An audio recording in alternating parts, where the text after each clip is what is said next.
Ladies and gentlemen, welcome to this NFL DFS 2021 Week 2 podcast brought to you by Main Event DFS here on Main Event DFS, however you want to say it. My name is Adam Kohn, I am your host. As I explained last week, I am a NFL DFS analyst slash content provider here for Main Event DFS. You may be familiar with either my NFL work here recently, even my CSGO Clutch podcast. I'm usually hanging out in the CSGO room. And channel over here at the Main Event DFS Discord. So come check us out. Link for the Main Event DFS Discord. Free Discord. Awesome community. Want all of you to join. Link's going to be in the description below. Just hit the See More button. But today, I'm here with a guest host. I told you all this last week. I'm going to be trying bringing in guests throughout. So if anyone here, if you're familiar with any of my work at all, I told you all last week I used to work for CJ Kaltenbach, a.k.a. The Siege, who, if you've been playing DFS for a while, you know that name. He had a website called ArborPro, and I was very privileged enough to be able to work for him over at that website, and I met some really amazing people. So joining me for this Week 2 podcast, I could think of nobody better to start off guesting. I got a couple in mind. There'll be a couple people from ArborPro we're going to have this season. But my buddy, my friend, my pal, Jeremy Goecke is here. He was my co-host when we did our 4th and Goal live show together on Sundays. It may be coming back. Jeremy and I are still talking about it, but I want to introduce him now. Jeremy, welcome to the podcast. It's good to have you on, my friend, and it's been too long. You can certainly say that again. It is good to be back on the air with you, brother. Like football. Yeah, it's been too long. So Jeremy and I were both NFL DFS analysts at ArborPro working for CJ. We both wrote articles, and both of us really we really developed a good on-air chemistry and just became really friendly with each other like a lot of us did. I know we still talk with Mike a lot. We still, Kyle Murray used to work over at us. I know I dropped that name last week, who's now over there. It feels like he's running FTN on the DFS side of things. So we met some awesome and amazing people, too many to name. But I'm happy to have you on. We're here to talk some football. And, folks, so here's going to be our format. Again, I told you last week we're going to be trying out different formats on the podcast. And no, this podcast still doesn't have a name yet. Names I think of either don't sound as good or they're already taken by others. So we're going to go over a couple things here on this Week 2 preview edition, if you will. This Week 2 podcast. The first thing we're going to be doing is we're going to go over 4 games that we want to target. All right, so Jeremy and I each picked 2 games, and we're going to go over these games in a little bit more detail. These are games that we want to target. And then after that, we're going to get into it's a segment we're going to call it the GPP-only games. So games we want nothing to do with cash, but we think have some GPP upside, or just games that we want to fade. So this way here, it's at least going to help you all out, either games we want to target for GPP specifically, or games we want to fade. It adds a little bit of a different element, because games we want to target, we're probably going to have some cash plays in there, some GPP plays. So this next segment's going to be specific to GPP, or just games that we want nothing to do with, and we're going to be able to tell you about that, so maybe you'll all avoid them as well. Then we're going to get into a defense segment, very quick. Just some defenses that we like for this week, and then we're going to get into our core value GPP and favorite team stack segment. Again, if you've listened to the CSGO Clutch podcast, you know we have a core value GPP and favorite team stack segment. Dan and I love that segment. It gives you guys just a quick snapshot of who we're on. And apologies out there, I have not had any CSGO Clutch podcast recently. They will be returning, but none for tomorrow. We only got a 1-game slate for CSGO, but we're here to talk some football. And Jeremy, start us off, because you have a game that you and I are immediately going to start debating on, my friend. Oh, it wouldn't be a podcast if we weren't fighting about at least one game. This is fair. This is fair. We do have some spirited debates, so let's get into this. Talk to us about Buffalo at Miami. Absolutely. So, and I will admit right off the bat that this could be a bit of a controversial game, but the way I come into this is that I feel like there's a ton of stacking potential in this game on both sides of the ball. We have some high price plays, we got some mid price plays, we got some low price plays. and we can stack them all. So I know we're looking at what's the total on this game right now, 47.5. So it doesn't knock your socks off, right? At 47.5. Is it 47.5? I got 48.5. So I have up here on our screen. I know I'm not sharing screens with you, but I've got I got Vegas Insider up. Oh, that's the open. No, you're right. 47.5. They reconfigured the site on me. It's now all the way to the right. I got to remember that. Yep. So 47.5. So it's dropped a point, but Buffalo favored by 3 in this game. Yeah, absolutely. So one thing that I'll touch on just briefly. Obviously, we've got a division rivalry here, right? So we've seen a little bit last year with 2 games. Obviously, we have some players change from year to year, but the 2 matchups from last season, these teams combined for totals of 59 and 82. So really? Yes, the second game was a blowout. It was 56 to whatever 82 minus 56 is. But the first game was close, 31 to 28, and the second game, like I said, was a blowout. So there was a 56 to something game, but yeah, totals of 59 and 82.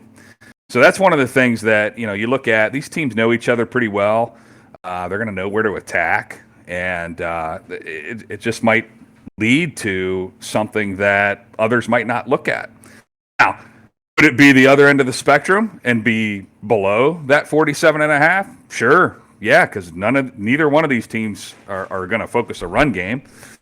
So if the pass game's off, we could be looking at a debacle here. But if they're on, like they have been in the past, we could be looking at a pretty strong over that 47.5. Okay. Well, what we're going to do is we're going to go position by position because I think you're nuts.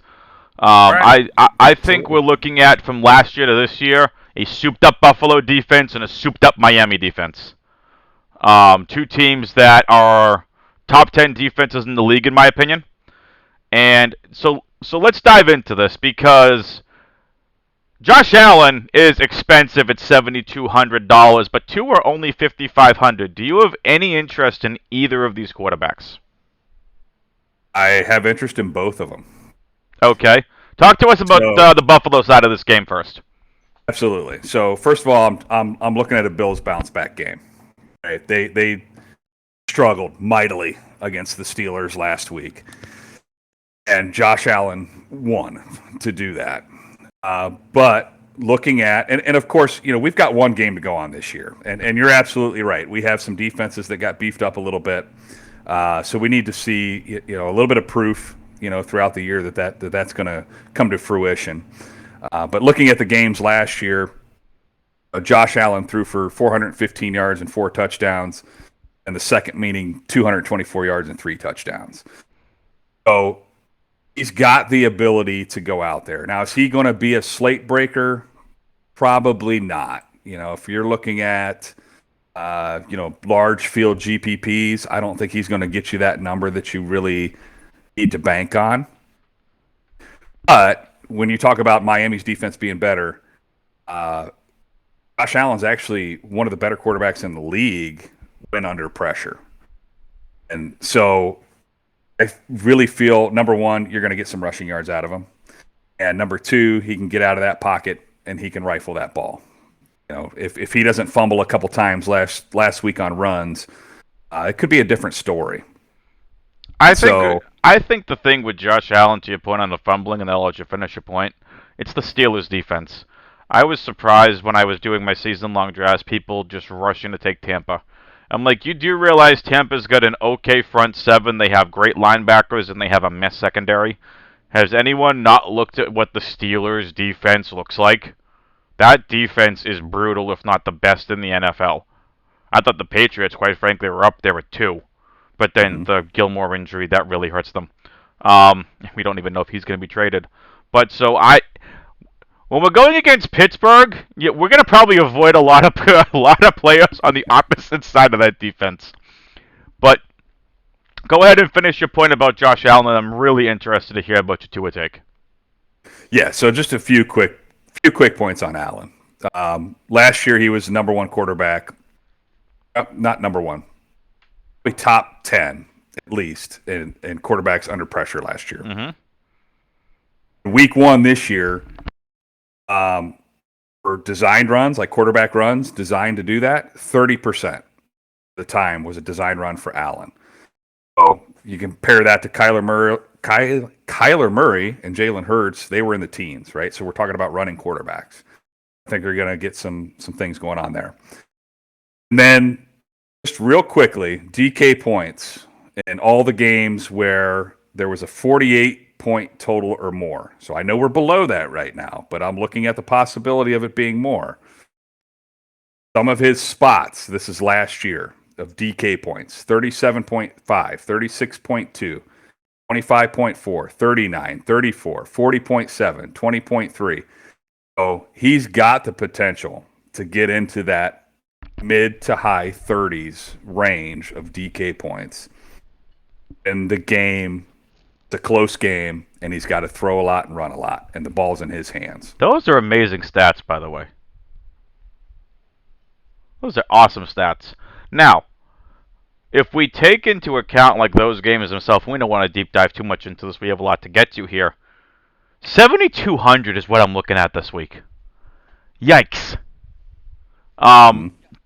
Does that price tag scare you off at all, or do you think there's enough value this week that price tag is going to be negligible?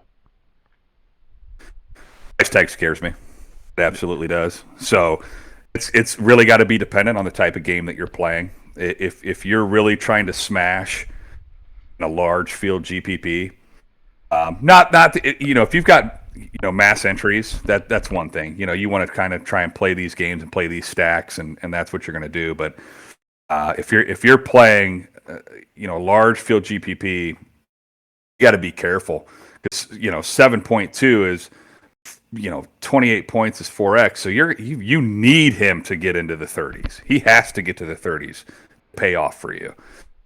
And can he get there? Yes. And that's one of those things you're going to bank on, and here's what I'm banking on. He's going to be lower owned because of his performance last week. And it's going to be a game that goes above what people think it's going to go. And it's just one of those, you're not going to play it if you're in a single entry or a 3 entry or 5 entry, but if you're in a mass entry, you got to look at that stack, because if he goes off, hits that 39 or 40 or 37, you're getting up into that 5-6x range. Mm-hmm. I love these Josh Allen stats. Anything else you want to tell us about Josh Allen before we start talking about Tua?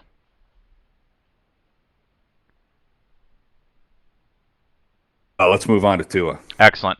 All right, so moving on to Tua, one last thing I want to go to your Josh Allen point about being low owned. The projected ownership that I'm currently looking at, and I'm not going to say what site it is, but the projected ownership I'm looking at has him at just under 10% ownership. So low owned, definitely, but like other guys that are around him, for example, of the other quarterbacks that are around him, he's actually the highest in terms of the top 4 price quarterbacks on the slate in terms of projected ownership.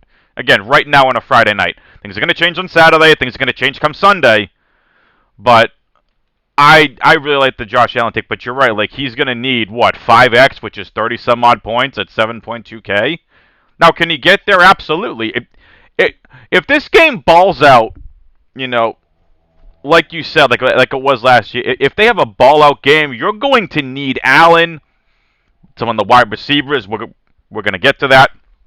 But I definitely think you'll need him. I'd prefer Josh Allen to Tua, but you have some interesting Tua takes. Talk to us about Tua in this game. Yeah, I honestly, again, we always have to consider changes from year to year. Tua at 5,500, to me, in that price range, if you're going to drop down there, to me, he's my favorite low-priced option this week. He really is. They're not going to run the ball. Miami, they're not going to run it. They're just not.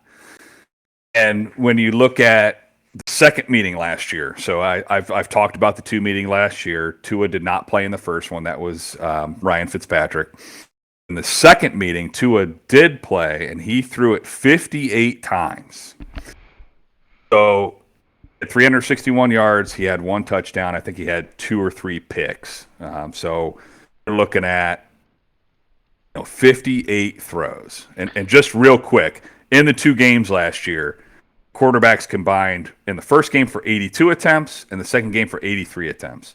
They're going to throw the ball in this game. Right, because the defenses are going to be very tough to run against, so they're going to have to air the ball out. So I can definitely see the passing volume. Okay, you're selling me more and more on this game. To your point of 361-1, does that not scream like there should be 1 or 2 more touchdowns when you have that kind of yardage? I think he kind of got robbed of a couple. Oh, and that's where I think those 3 picks come in. You had a young quarterback, well, still a young quarterback, but an offense trying to find itself, probably pressing a little bit. Again, we're talking about a blowout last year. It was 56 to, who knows what, 28 or 29, whatever that was. So he was forcing throws. They were. I'm trying to think back. They were 10-6 to finish the year, so they may have still been in playoff contention at that time. So he's really trying to in that game and probably making throws that were ill-advised.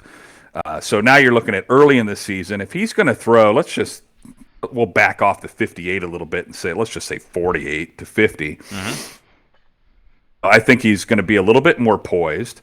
Not going to be as much pressure. You're not talking about a game where you're trying to make the playoffs or make the team or show your worth. And so, you convert 3 of those interceptions and maybe one of those turns into a touchdown and 40, 50 more yards.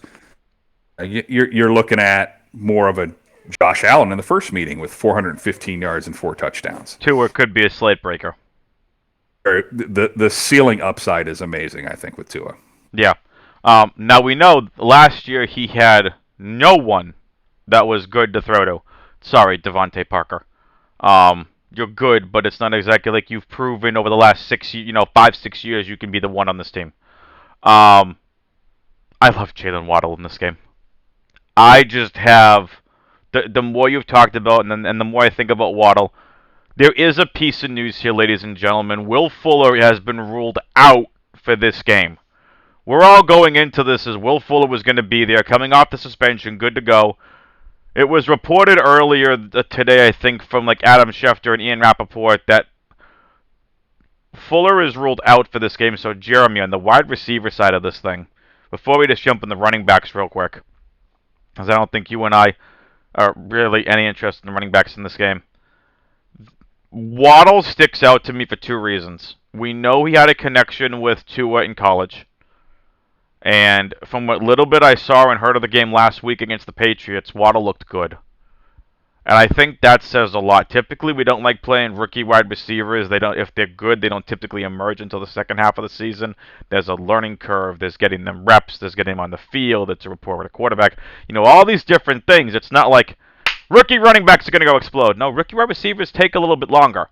They usually don't explode until the second half of the season, but for DFS purposes, if they have one big blow-up game, we're not going to sit there and go, nope, they're a rookie, we don't want to touch them. So, anything else you want to talk about with Tua? Because you may have just added Tua to my player pool. So I'll start with this. We don't need to talk about the running backs of this game. There's no interest. Yeah, okay, so... Jeremy and I have got 0 interest in the running backs. I'll just go over real quickly. Myles Gaskins, 5,900. Devin Singletary, 4,900. Zach Moss, who should have been was competing last year with targets and rushers with Singletary, was randomly not active last week for reasons I don't quite understand. Breeder's 4,300. I think it's Savon Ahmed, if I'm not mistaken. Yeah, Salvin Ahmed is 4,100. Malcolm Brown is 4,000. I've got 0 interest in the running backs with this game. If you want to take the wild shot on a Gaskin or a Singletary, they're the only ones I got interest in. Jeremy, you said you got no interest in either running back, right? 0. I'll reiterate. Josh Allen had 30% of the time designed runs for him alone. So if they even sniff the end zone, I do not see a running back taking those carries. Yeah. All right. Well, let's get into the the interesting stuff here. So I just talked about it. Will Fuller's been ruled out for this game, which means fire up Devontae Parker and Jaylen Waddle. I love Jaylen Waddle in this game. Fuller out. What a talent, but he gets hurt all the time. However, Who? Fuller. Yeah, but being like out. at least this isn't injury related, right? He's out for Yes. for a It's a personal. personal reason. So yes. I know I speak for me, Jeremy. I'm assuming I could speak for you. We hope whatever personal reason he's away from the team that everything's okay and it's nothing majorly serious. So shout out to Fuller and you're in our thoughts and prayers. We don't know what the personal issue is. We hope everything works out for you. But Jeremy, that does, this is a fantasy football show and podcast. We got to talk about it. Let's start with the Buffalo side of things before I want to jump into my currently love for Jaylen Waddle this week. I also really like Stefan Diggs this week. I think he might be like, oh, but it's Miami, it's Xavier Howard. Diggs showed last year he's matchup proof. Talk to us about the Bills wide receivers, because I heard on the Fantasy Footballers today Beasley got 13 targets last week, or some 12, insane 13, somewhere around there. Yep. Where's my boy Gabe Davis at? That's what I want to know. Where's my boy Gabe Davis? Davis 3,900 this week. Oh, he's got an ankle injury, limited in practice, questionable for the game on Sunday. Okay, no wonder why. All right, talk to us about the Buffalo wide receivers, and then we'll get into Miami. Absolutely. So Stefan Diggs, high price tag, right? But he has earned it. Here's what I like about Stefan Diggs. Anybody that's doing research is, like you just said, they're going to look at Miami cornerbacks, defensive backs, and say, man, those are some stout DBs, right? So Stefan Diggs is going to have a much tougher matchup this week. But he has proved to us that he is one of the best in the NFL when it comes to and D. So Miami's they're gonna man up. They're gonna go one-on-one. Stefan Diggs, he is just too talented. He had 13 targets last week. And I don't see why that's going to change this week. 13 targets in a game that was low scoring. Just think about that, ladies and gentlemen. 13 targets in a game that was low scoring. Just saying. Go ahead, Jeremy. Exactly. So let's just picture a game where Allen's going to throw 40 to 50 times. Where those targets are going to go. And especially if we go to Gabe Davis being out. Because I agree with you. I think that it's hurts Buffalo because I think he was a good receiver, but it strengthens the Cole Beasley, Manny Sanders shares, but it also helps Stefan Diggs because those catches, that was spread out amongst four receivers. Diggs is going to maybe even get a couple of more targets, and he's just that elusive. He's that good one-on-one. He's a tactician when it comes to route running, and so he's matchup proof. And is he going to smash with a 7,700 price tag? He could. There's some upside potential there. It might be more of like we talked about before. If you're looking at low ownership and we're looking to stack this game, we're really hoping that people are going to be off of Stefan Diggs. Number one, Flo didn't play well last week. Number two, he's going up against some strong DBs. We're going to hope he goes in as low ownership and go and get those 15 targets that he might get this year. Then they're going to add in Cole Beasley at 4,600 and Manny Sanders at 4,000. Beasley had 12 targets. Sanders had 8 targets last week. At least we know who the three are. Exactly. I thought coming into the season, Sanders would. I'm sorry, I didn't realize Beasley was going to be playing this year. He has been one of, if not the most vocal person against the mandatory vaccine mandate and all that other stuff. I wasn't even sure if he'd be on the team, to be quite honest. I've been a fan of Gabe Davis because of what we saw last year. This is the second-year wide receiver. But again, questionable with an ankle injury. Beasley's actually someone I got a lot of interest in this week at 4,600. So let's continue to let's fly through some of these other wide receivers here real quickly.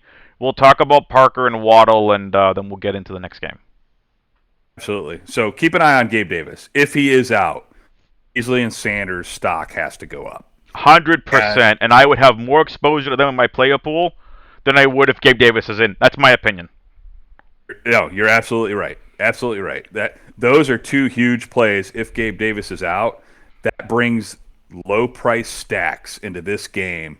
Could be huge. If you're going Tua, Waddle, Beasley, you have a ton of money to spend somewhere else. Your McCaffreys, your Cooks, your other high expensive players, if you really want to take a chance on like a Waller at 7,000.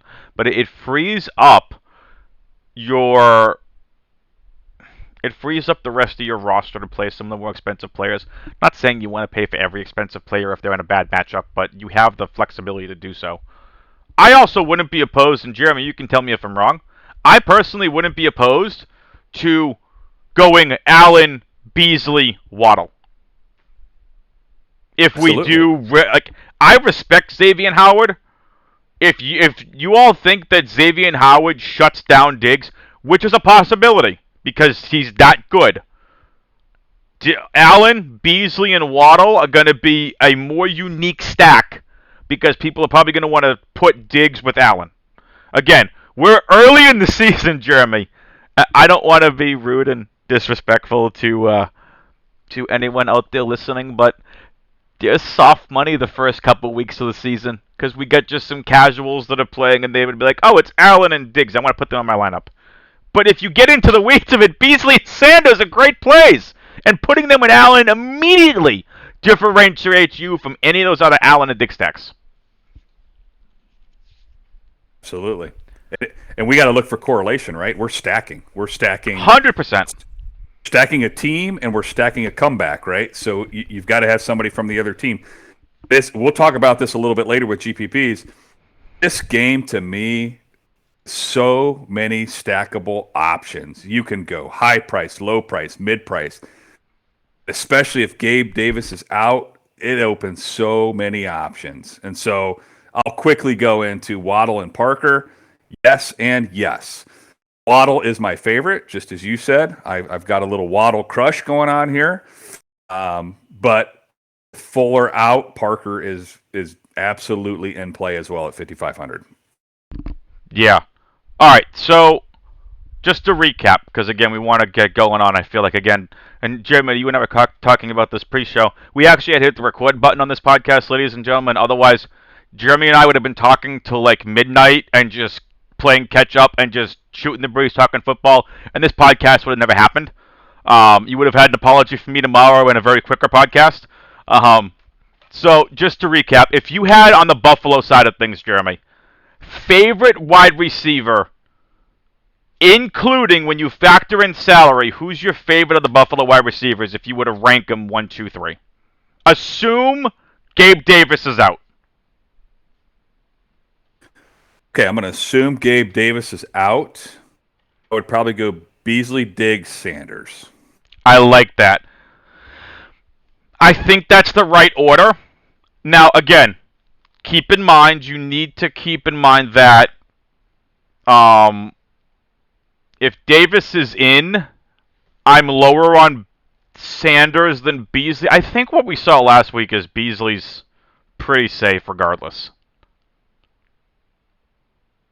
Beasley's going to get his touches. His target, I should say. So I'm looking at, again, the projected ownership from a certain website, not going to tell you from where. Cole Beasley right now projected at just under 10% ownership.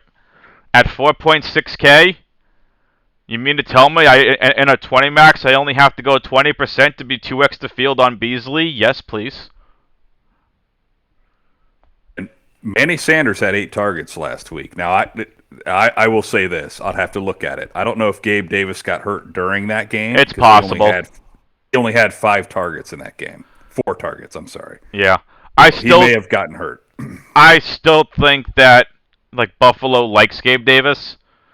They're bringing in Sanders. I thought they brought in Sanders to replace Beasley because Sanders in the last couple of years, has been more of that slot wide receiver. So it's not exactly like he's been stretching the corners. And I know Beasley and has also been playing the slot, so I wasn't sure if they just do double slot, which is a little weird. But we'll have to see what happens. But Davis to learn behind someone like Sanders too, and Beasley, the veteran experience there, is something you're not going to see in DFS until like Davis really emerges. But just the knowledge he's going to get from those two players and Diggs is huge for him. So Miami, Jaylen Waddle right now projected at 8% ownership. I might be 3x to 4x the field if he's 8%. I'm just saying. If he's giving me 8%, I might be 4x the field. Possible. Very possible. And no, this is not a Raheem Mostert situation from last week. Yes, Raheem Mostert sunk a lot of our lineups. Yes, Kyle Pitts sucked. Whatever. Sunk a lot of our lineups. He sucked. He sunk a lot of our lineups. And I had way too much Michael Pittman. All right. Anything else you want to talk about from this game? Because I got no interest in the tight ends. I am at quarterback and wide receiver here. Agreed. All right, well, let's get into it. So, Waddle sounds like it's the number one option for you and me, followed by Devontae Parker, correct? 100%. All right. So, if you want to take a shot on a Grant, fine. Wilson played a little bit last week. That's only if you're going like a 20 max and you want like 5% to get different with Miami stacks. Stick with Waddle and Parker. You want to mix in, like I said, Grant or Wilson, fine with that. Depends if Preston Williams plays. All right. Let's get into it. Before we get into game number 2 here, ladies and gentlemen, again, want to remind you all to join the Main Event DFS Discord. Link is going to be down below in the description. And while you're looking down there, drop a like on this video, hit that subscribe button, hit the notification bell. That way you all know every single time we drop a podcast here at Main Event DFS. And leave us a comment down below. Tell Jeremy and I who you all are interested in. Who are you playing? Do you like the fact that we just spent a half hour on Buffalo, Miami, and you all might have shut this podcast off already? Turn us back on! I think it's a game that was worth talking about. But leave us some comments down below. Tell us what you like about the podcast, but you don't like. Who are plays that you all are on? All right. That's my only plug for this. Let's get into this here, Jeremy. Game 2. And we're going to go through with these games a little bit quicker. So I'm going to get into it. My first pick is New Orleans at Carolina. Why am I going New Orleans at Carolina? Because we need to immediately dispel the notion that Jameis Winston is going to throw 5 freaking touchdowns every single week on 20 attempts! I'm sorry, do I got to say that louder? 20 attempts, ladies and gentlemen, he had last week. 5 touchdowns. Don't expect that every week. Now, Jeremy. New Orleans has a massively respected defense. I think you would agree with that. Jameis Winston here, $6,100. Again, I wouldn't expect to see him do what he did last week in terms of touchdowns. Carolina's defense is still a work in progress. I would expect him to have more yards this week than last week. And I would expect to see way more passing attempts in this game. Now he's had another week. He's had another week to work with Callaway and Harris and Juwan Johnson. We'll get to those players in a little bit. But for me, Jameis Winston at 6,100 is, I think, someone you absolutely have to consider here this week.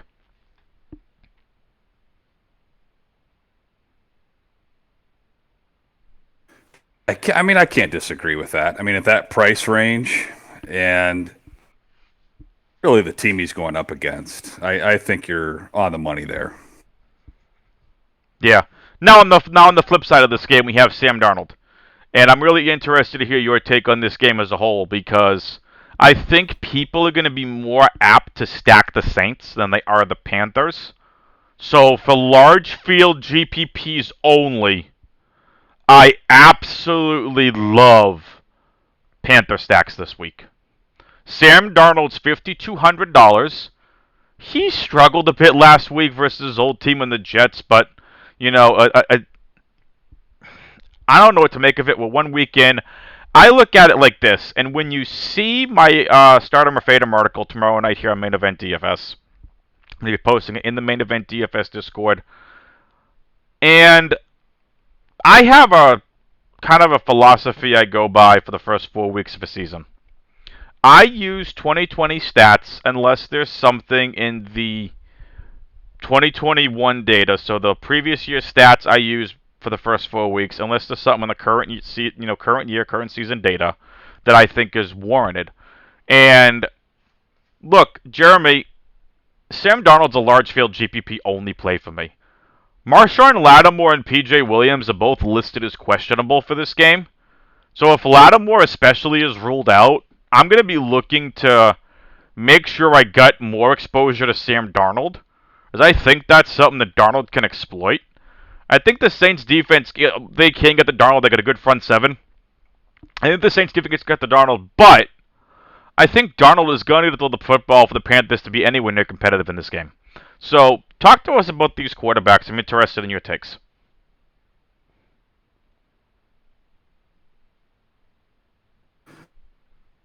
I'm probably more on Winston than I am Sam Darnold.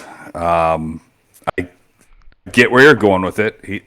He's going to have to throw, right? I mean, that's one of the things you're going to look for, and one of the things, especially from a GPP standpoint, is you're looking at a quarterback that might be, team that might get down and is forced to throw.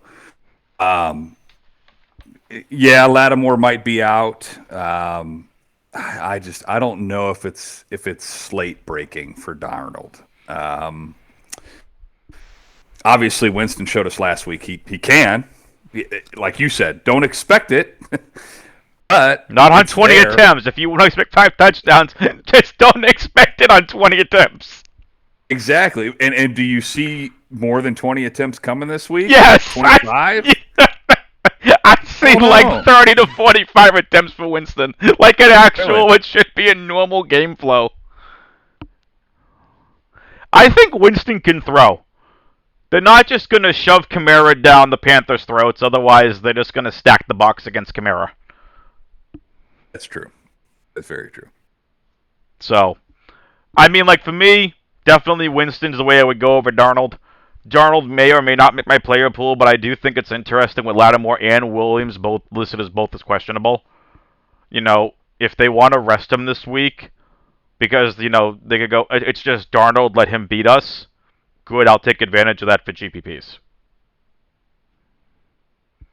And I'll be honest with you, it's for me, I've got a quarterback probably on either side of Winston that, with GPP perspective, I'm going to go maybe against the field and maybe look at lower ownership. So that's the only reason. Not that he can't do it. Right.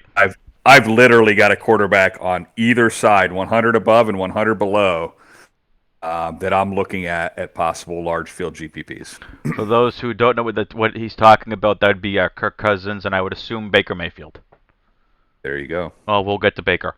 All right, running backs in this game is definitely something I want to talk about real quick, because I definitely think that, obviously you have Christian McCaffrey for the Panthers, you get Kamara for the Saints. These are two names that you absolutely need to discuss here. And Jeremy, Alvin Kamara comes in at $8,800 this week. And the Panthers last season gave up the 12th most rushing yards and gave up 11 touchdowns versus opposing running backs. And they gave up the 11th most receiving yards versus opposing running backs last season. I love Kamara this week for all formats. And on the Panthers side of things, Christian McCaffrey is the highest priced player on the entire slate, if I'm not mistaken. Let's go to Flex real quick. 9,900. Yep, Murray's 8,200.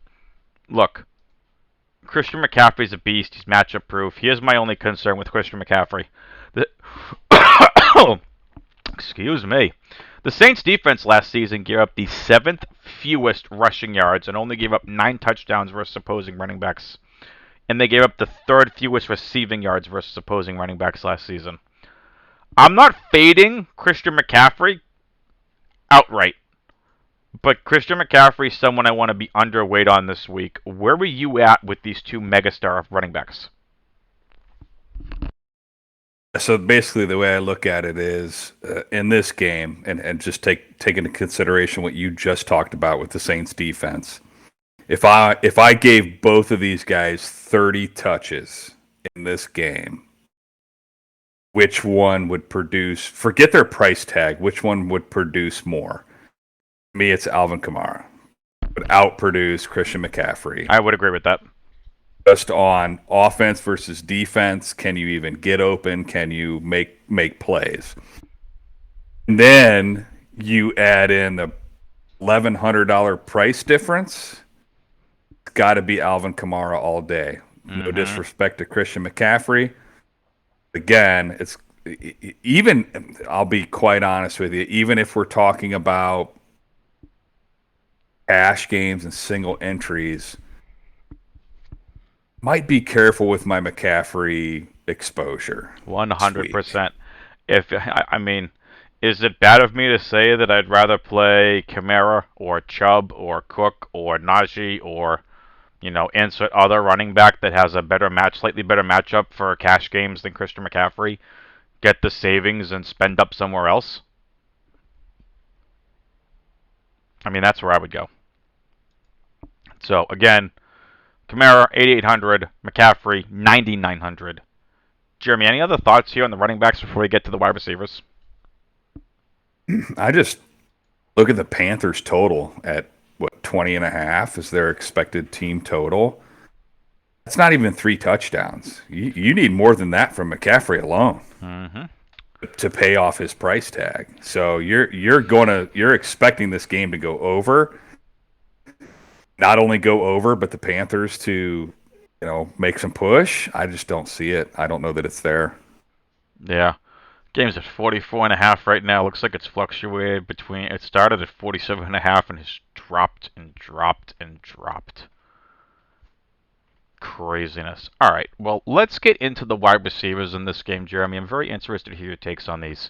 So let's talk about them real quick. We'll start on the New Orleans side of the thing. Michael Thomas still out. Traquan Smith still out. That sets up, once again, Marquez Callaway, Deante Harris, Juwan Johnson. I'm not playing anyone else. No interest in anyone else. Those are the 3 you're targeting. Congrats to Chris Hogan last week for getting a touchdown. I was happy for him. I'm not playing Chris Hogan this week. I'm sticking with the 3 that are going to be the ones targeted. Marquez Callaway comes in at 4,200. Deante Harris, 3,900. Juwan Johnson at 3,600. Now, I think Callaway could go end own this week after last week's lack of production. But you know what? It's amazing what happens when you face Jair Alexander shadow coverage. Jair defense is the thing. Deontay Harris is someone I was high on last week. If you were in the main event DFS Discord, I felt like I was pounding the table a little bit for this guy. He was so underpriced last week. Deontay Harris, someone I have interest in. Again, he's only 3.9K. And Juwan Johnson also saw some targets last week, 3.6K. I think for me, if you're stacking Winston, you're just getting exposure to all 3 of these guys and mix and matching your New Orleans stacks. On the Carolina side of things, I actually think this is a DJ Moore week over a Robbie Anderson week. DJ Moore coming in at 5,900, Robbie Anderson 5,800, Terrence Marshall Jr. coming in at 3,300. I have interest in the main 2 wide receivers for Carolina and DJ Moore, Robbie Anderson in that order. And Terrence Marshall, if you're entering a 20 max or above, I definitely want some exposure to him, the rookie wide receiver for Carolina. On the New Orleans side of things, for me, I actually like Deante Harris over Callaway for GPPs. Callaway probably for cash, a little bit safer. We saw a connection with him and Winston. So, Jeremy, talk to us about the wide receivers in this game because, again, for me, I guess for me, for GPPs, I prefer Harris. I disagree. I would say, so I'll start with the Carolina side. I'll flip it and go ahead. Agree with you. DJ Moore is the place to go. And that might be more of a cash game play. Even so, I think they'll be behind and have to throw. And I think DJ Moore gets there, especially with that price tag. Let's see. New Orleans receivers. As I think a lot of people in the know were Callaway kind of the guy, right? That everybody was thinking about to start the season. I'm a little bit more about Harris. I'm not quite sold on Harris, but of the 20 targets last week, Deante Harris saw 2 targets. Okay, so he got 2 targets, and he had a big run too, so he got 72 receiving yards in that game and a touchdown of the 5 that were thrown. Marquez Callaway only saw 2 targets with 1 reception for 14 yards. Again, he had Jair Alexander defense. If we take a look at Juwan Johnson, he definitely seemed to be a target. 3 targets, 21 yards, and 2 touchdowns. Don't be fooled by the 2 touchdowns, people. It was a weird week. It's week 1. And then we obviously saw Chris Hogan get in there a little bit. Chris Hogan got a touchdown. No, that's wrong Hogan. Where's the other Hogan? There he is. Chris Hogan last week. Yeah, 1 target, 10 yards, and a touchdown.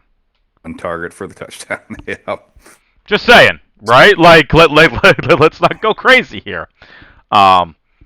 This is so hard to.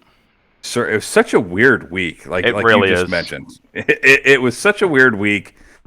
Targets for the receivers. I mean, Adam Troutman led with targets, right? With 6. Let me go pick him up in all my season-long leagues, will you? He got injured, and I didn't pick him up anywhere. 6 targets. He saw the most targets last week. He had 3 receptions for 18 yards. I don't care. He had 6 targets. I'm just going to pause for 1 second. Do you know what school Adam Troutman came from?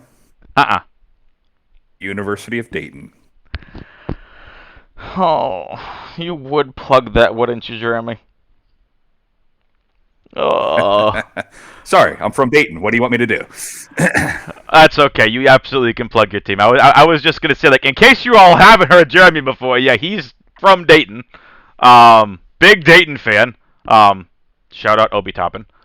You and I were chit-chatting about that before that draft. Anyway, non-basketball talk, back to football. Troutman is someone I had interested in season long, all throughout the offseason, and then he got injured.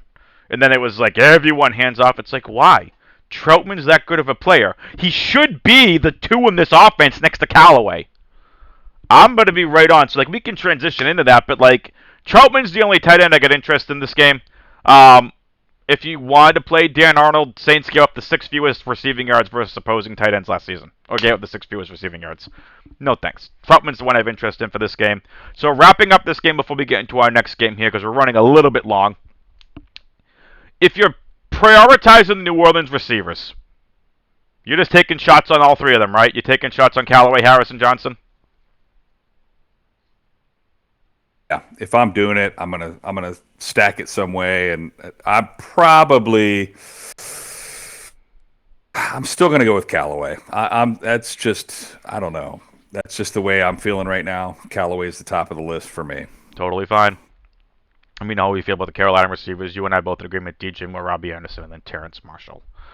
All right, Jeremy, let's get into your final game here on the slate, and it's a good one. Minnesota at Arizona.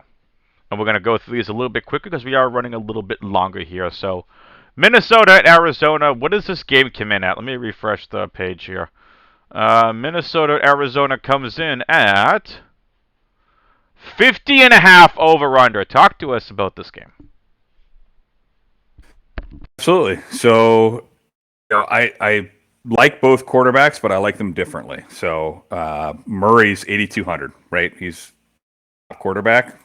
Believe? Yeah, he's so expensive. 8,200 is ridiculous. So expensive.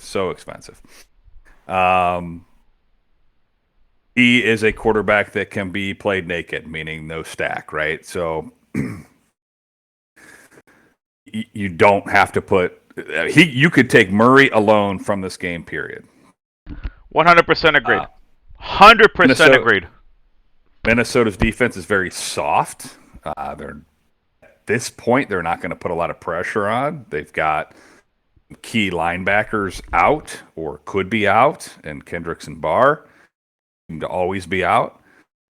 So there's going to be a lot to be had for Murray. And one of the other reasons that you talk about not stacking is it's a pretty high spread offense. They spread it around to just about everybody. So it's hard to really pick who's going to have that killer game, right? Sure, DeAndre Hopkins catches 2 touchdowns, but does his price say that he has to have 2 touchdowns every game at that price? and that may not happen. So Murray, I like. It's going to have to be a close game for him to pay off big because he's going to have to continue to throw. But the Minnesota defense is soft enough that he can really probably make hay there. Cousins is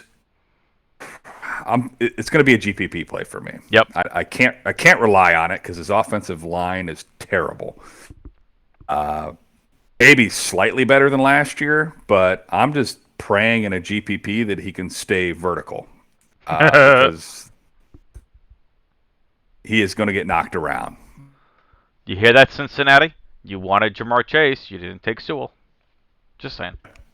Exactly. I still think it was the right move that they took Chase over Sewell, but that was the big debate. It's like, do you take the best offensive lineman in the draft class, or do you take a wide receiver?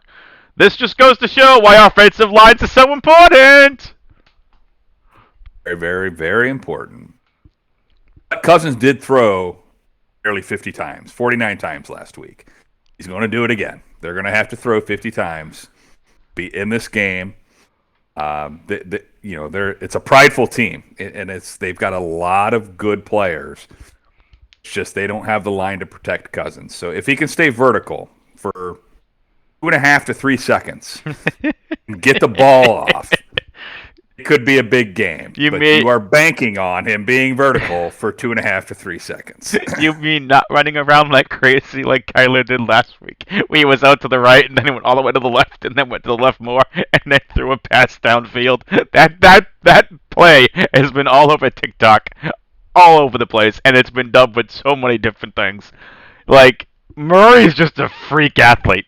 I don't think we're going to see Cousins running around going nuts like that. No, we're not. But I will say this. The Vikings are transitioning to the same thing the Browns run in that zone read offense, right? Mm-hmm. And that takes time. And I don't know that they have the right guys on the line to do that right now. I think that you will see, and I'm just going to throw this out there right now, you're going to see this offense get better throughout the year. I would agree with that. As they start to learn that zone read offense. As you'll hear me talk about the Browns a lot because I'm from Cleveland, but that's what they've had to learn, and that's what they're running, and that's what the Vikings are getting back to. So I think you'll see some changes there, and if they can even get just a little bit better from week 1 to week 2, and like I said, keep him upright for a half a second more, you might be looking at a 4x output here. Yeah, I like Cousins over Murray. I mean, that Murray price tag, like you said, playing him naked, playing him by himself. I got no problem with that. Like, if you want to pair him with Hopkins, I feel like this is the same situation we ran into last week with Mahomes and Hill and Kelsey. I was off that train. I had no interest in that train. I like the Cousins call, and I think it's a Justin Jefferson week for me. So let's get here into the running backs. We'll be talking about the quarterbacks and we pair them with their other ones. Any other points on quarterbacks before we move on to running back? Oh, I think quarterbacks are pretty set. Excellent. Do you want to talk about the running backs here? The only thing I'm going to mention is Cook, and the only reason I'm going to mention him, the price tag is enormous. 9,100. You're talking about a guy that's going to touch the ball 30 times. Yikes. Plain and simple. He is going to touch it 30 times. And he's going to have to do a lot against a lot tougher defense to make that 30 touches worth it. But very well could be we all go, nope, price tag is too high. And then we look back at the end of the week and go, gosh, how stupid were we? He had 30 touches, scored 3 touchdowns, and had 100 and some yards rushing, slash receiving. And so he does it all. He runs, he catches. He's going to touch it 30 times. He's a fine play. You just have to swallow that. Swallow that price tag. He's a fine play, not someone I'm really targeting, honestly. I'll tell you one other running back I'm targeting, and here is Chase Edmonds, $4,900. Vikings last season gave up the 6th most rushing yards versus opposing running backs and 18 touchdowns. Just think about that. 18 touchdowns ties them for 3rd most touchdowns given up versus opposing running backs last year. Now, receiving yards wise, Vikings were on bottom, they get like around the 10th fewest. They were in that 10 fewest teams down there. I'm not gonna, let's see, 1, 2, 3, 4, 5, 6, 7, 8, 9. Ninth fewest receiving yards versus opposing running backs. So do you have any interest in Chase Edmonds this week?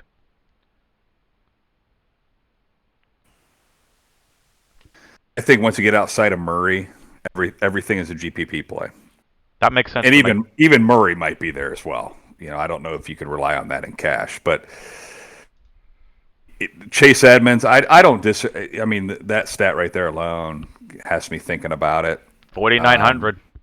Yeah, it's you get down in that red zone and you get that little swing route. Absolutely. Connor was playing, for what it's worth. James Conner apparently was playing in red zone packages last week.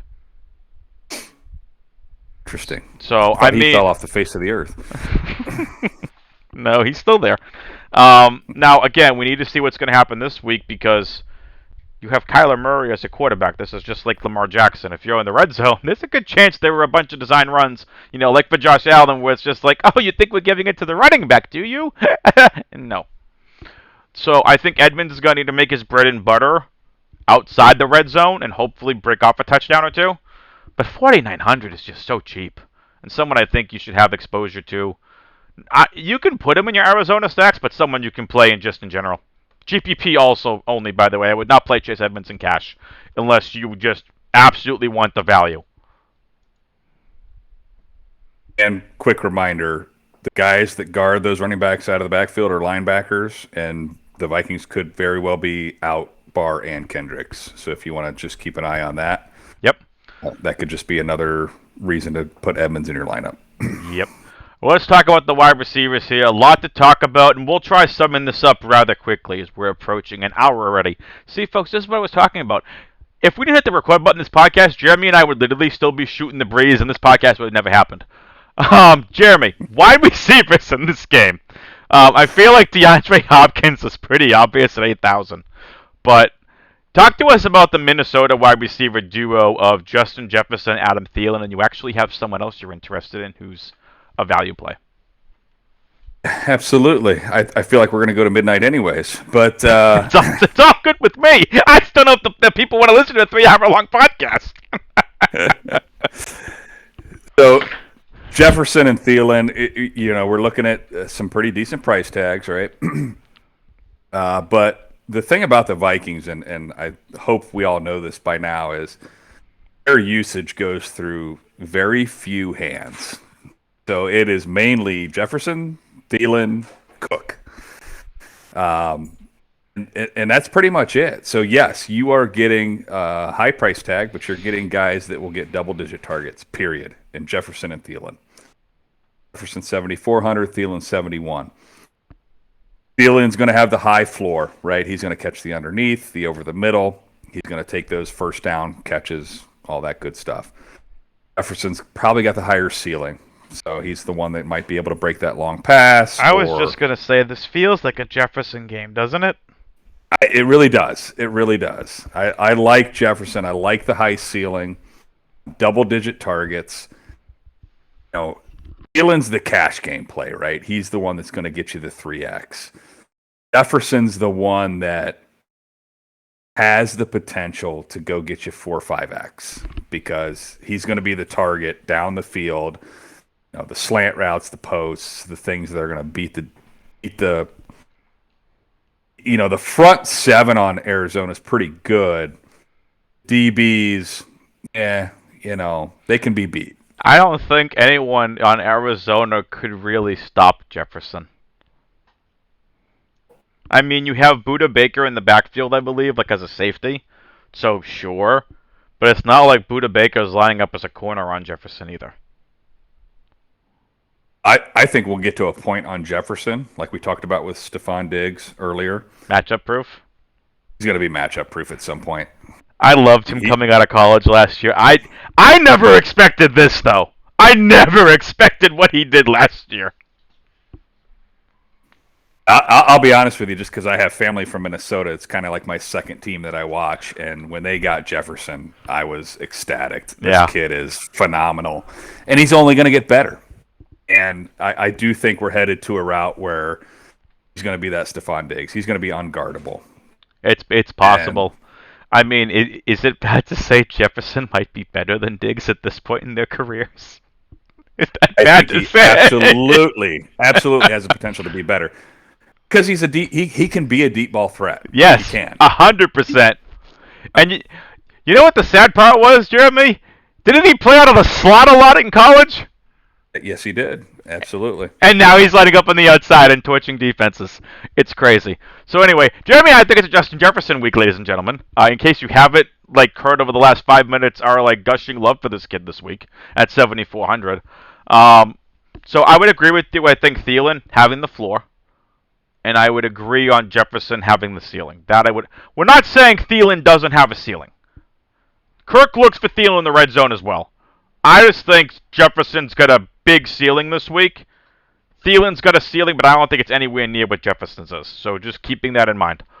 Now, talk to us about your value play for Minnesota, and then we'll quickly go through the Hopkins +3 wide receivers on Arizona.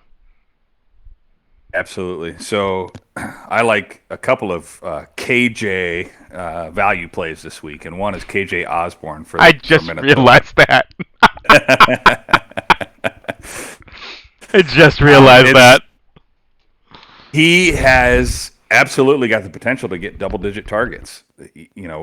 Again, Minnesota is known for the ball going through a minimal amount of hands, and KJ Osborne has worked himself into a role where he is one of those pair of hands. He's going to touch the ball. So it is really Jefferson, Thielen, Cook, then Osborne. And KJ Osborne, to your point for last week, in case no one was looking at things like that, KJ Osborne, 9 targets, 7 receptions for 76 yards. He's 3,300. Just saying. Exactly. Just saying. Just, to further hammer your point home about the first KJ here, that's impressive. So, as you were. It is impressive, but I also think it's not a fluke. Nope. I think this kid is solid. He's going to be that 4th option. And I would look for him, no matter which way you're stacking this game, whether you're going to go Minnesota stack or you're going to go Arizona stack, you can look at him to get you some more options. So you've got some pretty high-priced receivers with Minnesota. You also have one low-priced Minnesota receiver that will do you some good. Oh boy, you are selling me on stacking Minnesota. All right, Arizona side of things: Hopkins 8,000, Christian Kirk 5,000, Rondell Moore 4,000, AJ Green 3,700. I said Hopkins +3 wide receivers, Jeremy, because it's Hopkins plus figure out of the other 3 who you want to play. So quickly run through the wide receivers, and then I'm going to get on to game 4 here. Yeah, this is a tough one for me. They just spread the ball so much. They do. It's hard to not love Hopkins. I love DeAndre Hopkins. Guy's going to go up and get anything you throw in the air. And so last week he had 2 touchdowns, 6 catches for 2 touchdowns, and 80-something yards. He's a beast. Yeah, that's 3.3x. So that's not going to win you a GPP. Good cash gameplay though. I would be careful. I'm not saying to not play Hopkins. The only thing that scares me about him, the 2 things. It's the price tag with the fact that they spread the ball around so much. That's fair. If they were more like Minnesota, where it was such a thin line of who they give the ball to, or back when he was at Houston where he was the guy. Yep.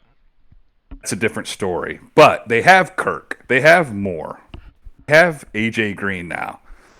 And they spread the ball around to all of them. So, me, where you might be able to go to Minnesota for some cash game because targets that these guys are going to get. They're going to get double-digit targets. Arizona might get one guy that gets double digits and the rest get 3 to 5. I don't know who that one guy is. That's probably how it's going to be. And I think, honestly, it's Rondell Moore. $4,000 this week. I'd rather play Rondell Moore in cash over Hopkins and take the $4,000 in savings. Thoughts? Like Rondell Moore. He's actually my favorite of the group, to be honest with you. Yeah.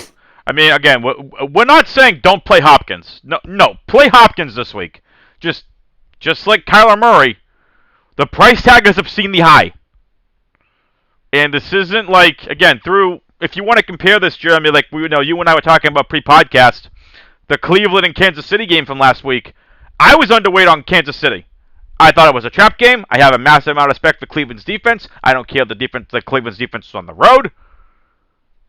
Through halftime, Kansas City wasn't doing much. It was 22-10 at one point, I think.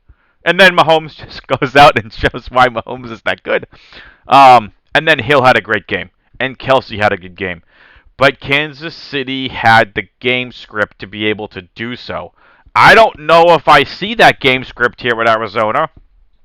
Because I think Minnesota and Arizona are just going to be going back and forth, back and forth, back and forth. Play Hopkins, but Moore's my second favorite of the group.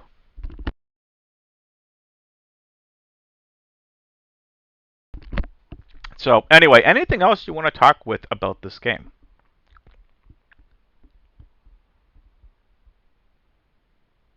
Well, I would say in that comparison that Kansas City has a lot, is probably more like Minnesota. That you know who's going to get the touches for that team. Pretty much. I feel like Minnesota's a mini Tennessee. Doesn't it seem like that? Because it's Tannehill, it's Henry, it's A.J. Brown and Julio Jones. Minnesota, it's Cousins, it's Cook, it's Jefferson, it's Thielen. Absolutely. You know where the ball's going. Right. And that's the thing with Arizona. You just don't quite know where the ball is going to go, which is good for them. Right. It's bad for DFS. Agreed. All right. Anything else you want to talk with about this game? I have no interest in any of the tight ends. Oh, I have no interest in anything else. All right. Let's get into the fourth game here I want to talk about, and it's a little bit of a toss-up for me here, Jeremy. I'm going to go with Cincinnati at Chicago. The other game that obviously we want to talk about at some point is Houston at Cleveland. I'll get into this when I get into my core play, who I will tell you all right now my core play is Nick Chubb. I know, shocker. All right, let's get into Cincinnati at Chicago because this is going to be a super fast game. As I don't have much here, I just think this is something I want to target because I think there's going to be offense on both sides of the ball. I think it's more of a GPP game than a game I want to target outright, so it's a little bit in the middle for me. Burrow, for me, GPPs only. Burrow comes in at $5,800 and Andy Dalton at $5,200. I like Dalton's passing options. I like David Montgomery. I really don't want to play any Andy Dalton with his pass catchers. Is that bad of me to say, Jeremy? I will say this. In an overall perspective, I love Joe Burrow. I think he's going to be great. This week, unfortunately, I would take Dalton over Burrow. Yeah, that's kind of where I'm at, too. I can't believe I'm saying this. I think Dalton's safer than Burrow this week. I can't believe I'm saying that. Like, Burrow, for me, GPP-wise, is the way to go, but Dalton 5,200 against that terrible Cincinnati defense. Like, no, thank you. Anything you want to talk with here about the quarterbacks before we move to running back real quick? Yeah, the only thing I would say about Burrow, I don't think the Bears' secondary is as good as it used to be. So the game script runs in favor of Burrow passing. And that's what I'm going off of. That's where I think the game script for him is going to be. So, all right. Any interest in Dalton this week, Jeremy? Can I interest you in any Andy Dalton at $5,200? I mean, like, I like Robinson, I like Mooney. If I like both of them and Montgomery, why don't I include any kind of Dalton exposure? It just feels bad to put any kind of Andy Dalton exposure. It feels so bad. You're right. I like Robinson. Mooney's not a bad play. I like Cole Kmet. So it's maybe, again, if you're playing GPPs, mass entries, that sort of thing, maybe you throw that stack in there. Yeah. All right, well, let's go into the running backs. There's definitely stuff we got to talk about here, Jeremy. And Joe Mixon coming in at 7,000 and David Montgomery, 6,100. For me, I think Mixon's fine. He got a good workload last week. I think I was hearing the footballers talking about the stat. He got like 33 some odd attempts or whatever. 29 attempts for 127 yards and a touchdown, and he had 4 targets, so yeah, 33 total. Massive workload. I'm sorry I get too much respect for the Chicago Bears defense. That front seven, I have too much respect for, especially for like Khalil Mack. I don't care if you say he's not what he once was. I still think he's really good. David Montgomery's where I'm at with this game, though. $6,100 against a bad Cincinnati defense is someone I'm going to look to be overweight on this week. Do you have any interest in any of the running backs here? So Mixon, 30 touches is 30 touches, and he had 33 last week. He's probably going to touch the ball 30 times every game he's healthy. We talked about this earlier. When you're getting 30 touches, we talked about this with Dalvin Cook. It might be a tough defense, but 30 opportunities to run and or catch a pass is phenomenal. So, I don't think you can rule it out. I just think at a $7,000 price tag, you have to really consider what you're looking for. If you're looking past 3 to 3.5x, this might not be the week for the Mixon smash game. Agreed. I think it's I think it's the other way. I think the Chicago defense smashes Mixon. Absolutely. Bad joke. I'm sorry. David Montgomery, go ahead. He's someone I got massive interest in this week, and he's in play for all formats. David Montgomery, I love as well. Little bit partial because I have him in season long, but it works here as long as you agree with the mindset that the Bears aren't going to have to throw the ball too much. Because if they have to throw, then Williams is going to come in the backfield and get the targets. That's fair. Like, if you're doing groups, right, for like your entries, I think if you're stacking Chicago, like if you want to stack Dalton with A-Rob, Mooney, and even if you want to add in Kmet, I think you leave out Montgomery. Even though we know Montgomery can catch passes. But I think this week, for this particular game, it's more negative correlation. Because I do think you're right that if you're playing Montgomery, do you think Chicago's going to be up and not throwing the ball as much? I would kind of agree with that as well. So last week, Williams got 5 targets and Montgomery got 1. Wow. So it just kind of goes to show. Not that Montgomery can't catch the ball. They have a traditional pass-catching running back in a manner of speaking. Yep. Almost like the Tariq Cohen role. Like, that's something Matt Nagy's wanted for years as a traditional bruiser plus pass catcher. Which isn't a bad setup, but we know Montgomery can do both. So, okay, you've talked me onto that. So I'm probably going to make sure Montgomery isn't included in any actual stacks. Let's talk about the wide receivers, though, in this game, unless there's something else you want to talk about with Montgomery. I'm all set. All right. Allen Robinson coming in at 6,200. Darnell Mooney, 4,200, and Marquis Goodwin at 3,500. Look, Mooney and Goodwin both listed as questionable. Mooney's dealing with a back injury. I would expect him to play. He played last week. Marquis Goodwin, quad injury, listed as questionable. Been playing in practice, participating fully, should be playing. Now, look, let's get into it. Darnell Mooney, $4,200, someone I have interest in this week. He played in all 3 practices this week. Surprising if he doesn't suit up Sunday, according to looks like RotoWire and Kaplan. Adam Kaplan, was it Sirius XM NFL Radio? Yep, Sirius XM NFL Radio. Look, here's the deal with Darnell Mooney. $4,200. We need value on this slate. Got a lot of expensive guys I want to play. Allen Robinson, $6,200, someone I love. The more I think about it, Dalton Robinson Mooney makes for a great stack. And then I don't mind running that back with, quite frankly, on the other side of this, Cincinnati. You know, here's a trio of wide receivers, unlike Arizona, that you can play all three. T. Higgins, 5,400 is the preferred target for me. Jamar Chase at 5,000 and Tyler Boyd at 4,700. I think you could do A-Rob Mooney, Higgins, A-Rob Mooney, Chase, A-Rob Mooney, Boyd, Higgins, Chase, Mooney, Higgins, Chase, Robinson.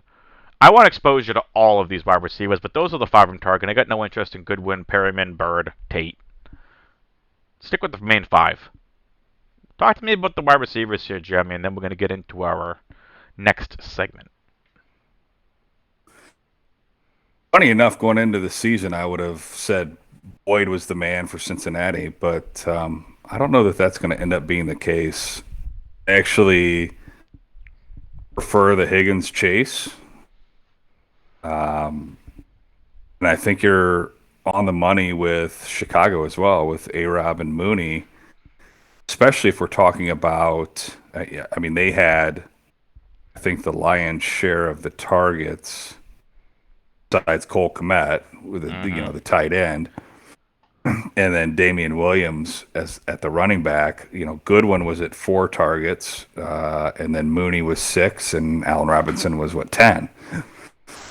So you're starting to get a sense of where those targets are going to go. So you're going to look Robinson, Mooney there. And then same thing with Cincinnati. I think you're starting to get the sense that they want to go with these young guys. Yeah. Chase had 7 targets, Higgins 6, then Boyd 4. Yep. So also keep in mind, Higgins only played 3 quarters that game. He was taken off the field and brought into the locker room to receive IVs. And Jamar Chase was someone that I said last week, too cheap, but he got a touchdown. So I wouldn't say I think Chase is really good. He's one of these wide receivers. Again, I want to play in DFS on a week-to-week basis, Jeremy, but at the same time, if he starts emerging, it's probably to not the second half of the season. So for me, the priority for me this week is Higgins for Cincinnati. The priority for me on Chicago, Robinson, Mooney. If I had to go in an order. Anything else you want to talk about here with the wide receivers, or disagree at all? Oh, I think I'm on pace with you. Excellent. So you mentioned Cole Kmet a couple times. He's 3,700. He's a fine play. If you want to include him in your Chicago stacks, if you want to punt tight end and play some Cole Kmet, I'm fine with that. Anything else you want to talk about Cole Kmet? I got nothing. I just think it's a price play. Yep. Yeah. Well, my friend, let's get into it. Our next segment here on the podcast. Sorry, ladies and gentlemen, we're going a little bit long here. I told you, it could be a long podcast. We're working on formats. All right, so here we go. GPP only games or target. I'm sorry, so GPP games only to target or games to fade. Jeremy, what do you got for us? So for me, it's GPP only is the blowout games. There are some individual players that I will target in GPP onlys. The blowout games: Cleveland versus Houston and Tampa Bay versus Atlanta. For me in particular, it's Cleveland. I know if anybody knows me, that's kind of a homer take. Not this week. Not this week. But you might be interested in what I'm going to take in a GPP only for the Cleveland game. If you did not take Chubb, I'm kicking you off the podcast. It's not the running game. That's why it's I'm gonna boot GPP you out of Discord. Only. I'm gonna boot you out of Discord. Okay, so this is what I meant, ladies and gentlemen, that we're gonna get into it. Nick Chubb is my core play this week. Jeremy's already tried talking me off of Nick Chubb prior to this podcast. I'm not getting off Nick Chubb this week. Go ahead. No. I'm not talking you off Nick Chubb. I'm not taking him in GPPs. I'm trying to win a big tournament. You're nuts if you don't take him in GPPs and he goes off at 200 rushing yards and 3 touchdowns, which is very viable this week. He can't do that in 2 quarters because he'll be done at halftime. Oh, boy. Again, so this is the counterpoint to this game. And I've already heard this talked about from some people, and Jeremy's bringing up the point. This game should be a blowout in favor of Cleveland. They're at home. This is the home opener for them, and it's against Houston's arguably worst defense in the entire NFL this season. Though I think Atlanta might be pushing them from what we saw for last week. Look, Jeremy's point about Cleveland, he wants the passing game. I want exposure to all of Cleveland in my player pool. I want exposure to Baker Mayfield, Nick Chubb, Kareem Hunt, and Jarvis Landry. Now, you being the Cleveland guy, talk to us about the passing game because I don't know who else to target. Is it Higgins? Is it Peoples-Jones? Who else are we playing on the pass catchers? All right, so here's where we go with Cleveland. First of all, you have to understand that for this to pop off as a GPP, it's going to be sort of like a Winston-esque New Orleans from last week. They're not going to throw 50 times. They're going to throw maybe 30 times. So you're really looking at last week, all the touchdowns came from running. And so they're going to want to show something a little bit different and score touchdowns passing and give Baker his due, right? So that's kind of the game script we're looking at. It's still a blowout, but we're just thinking they might score some touchdowns through the air rather than on the ground. Now, here's the tricky part. There's still no Beckham. He's out again. So we're looking at Donovan Peoples-Jones. And I'm going to stay off Landry as well because I think when you talk about big names and you talked about soft money the first couple of weeks, when you look at the Browns and you look at their team total, people are going to go, oh, it's got to be Landry. It's got to be Landry. Not that he won't do his job, but for touchdown purposes, we're looking at Donovan Peoples-Jones. Wow. David Njoku. Okay. Anthony Schwartz. Can we talk about Njoku? Where did that come from last week?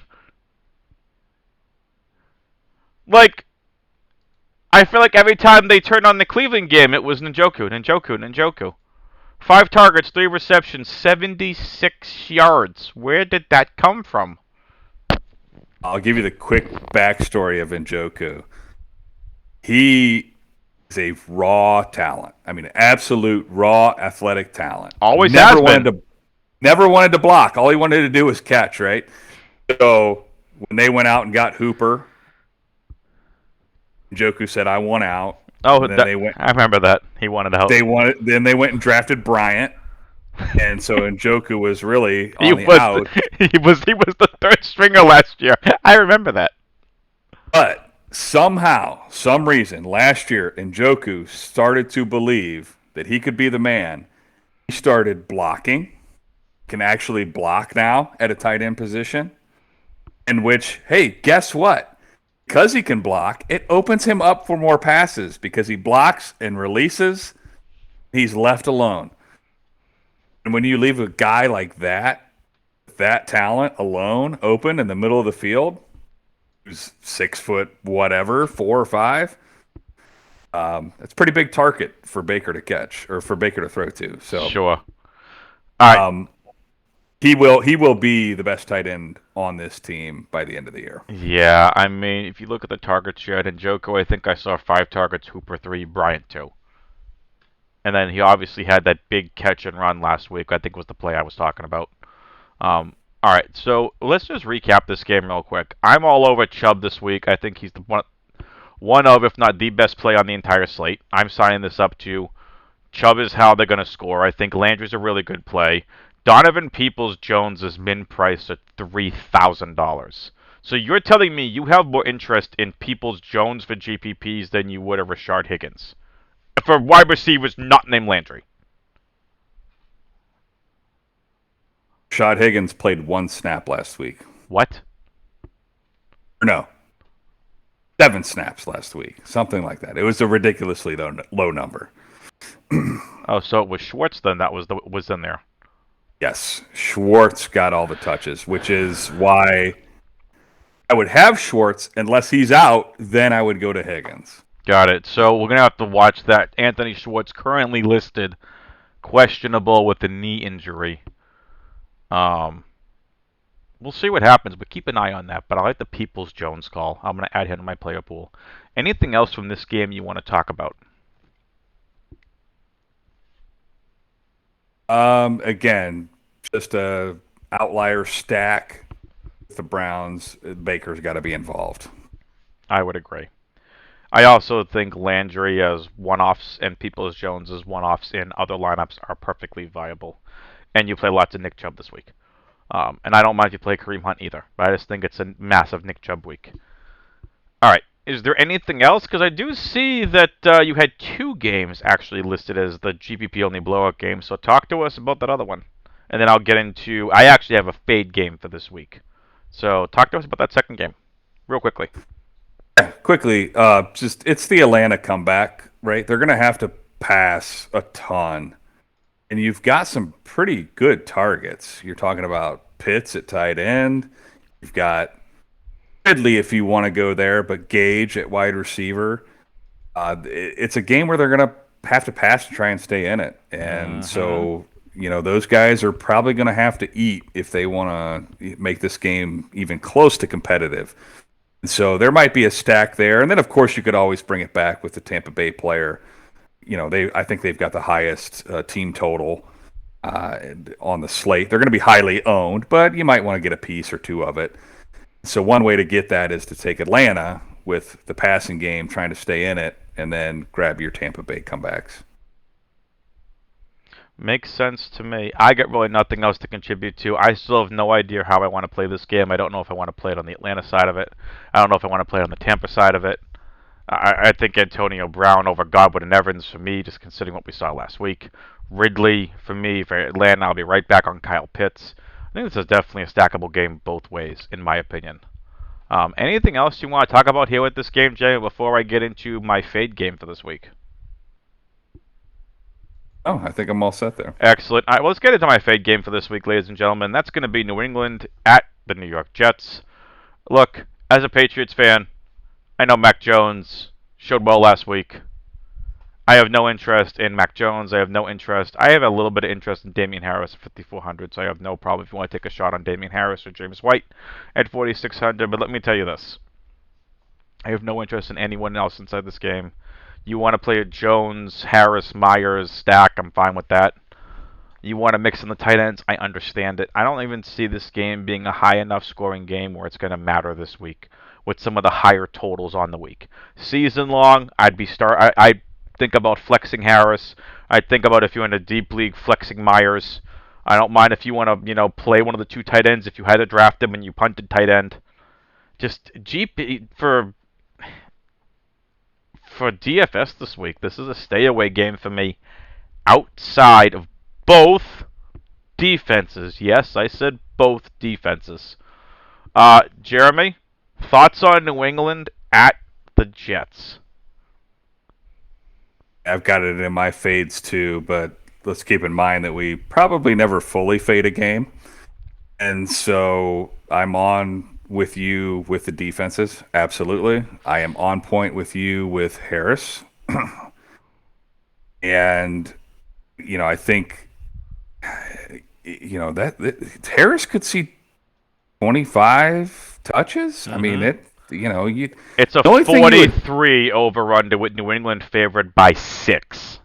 Yeah, exactly. The only thing I'm afraid of is Belichick pissed at Harris for fumbling the ball and somehow just sits him on the bench. Harris and Stevenson both fumbled last week, which is why you saw more of James White. Belichick don't put up with the fumbling crap.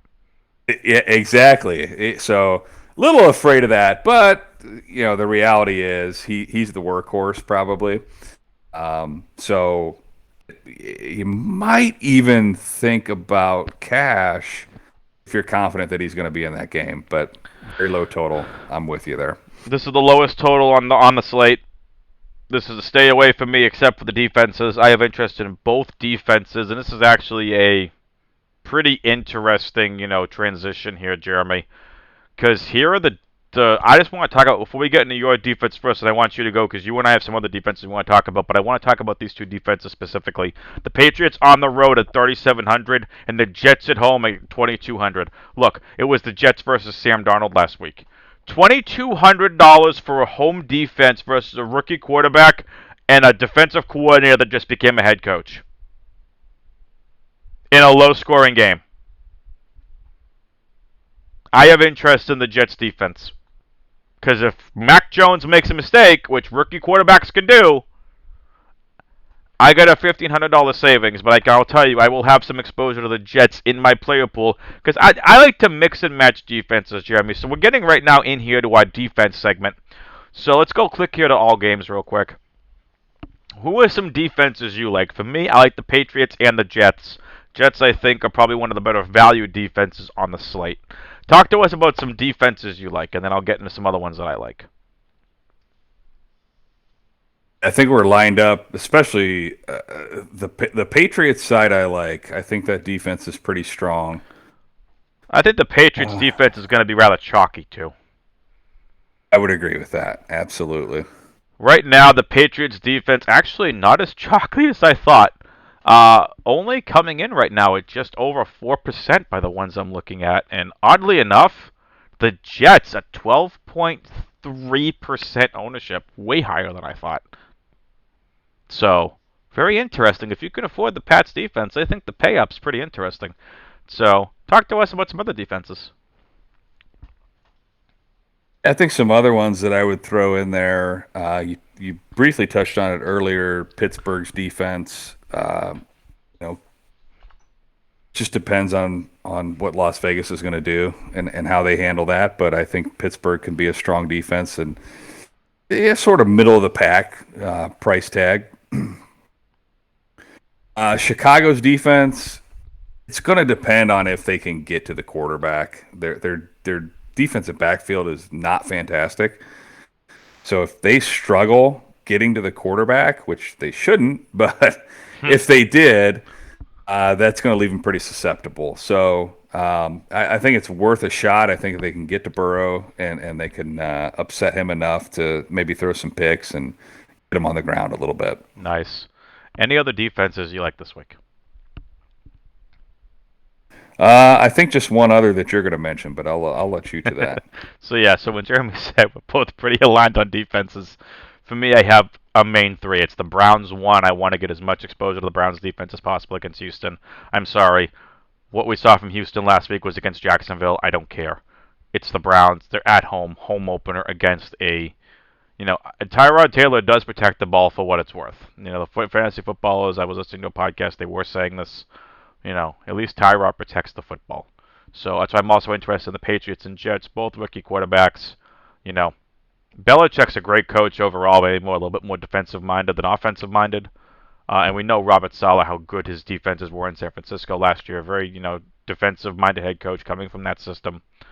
It seems the Jets are going to be uber chalk at 2,200, which does make sense. I also like your Steelers at 3,000 and Bears at 2,800 call as well. If you really want to pay up, you can pay for the Rams defense, but they're on the road. They're 4,500. They're too expensive. And if you want to take shots on the Bucks defense at 4,100, also expensive.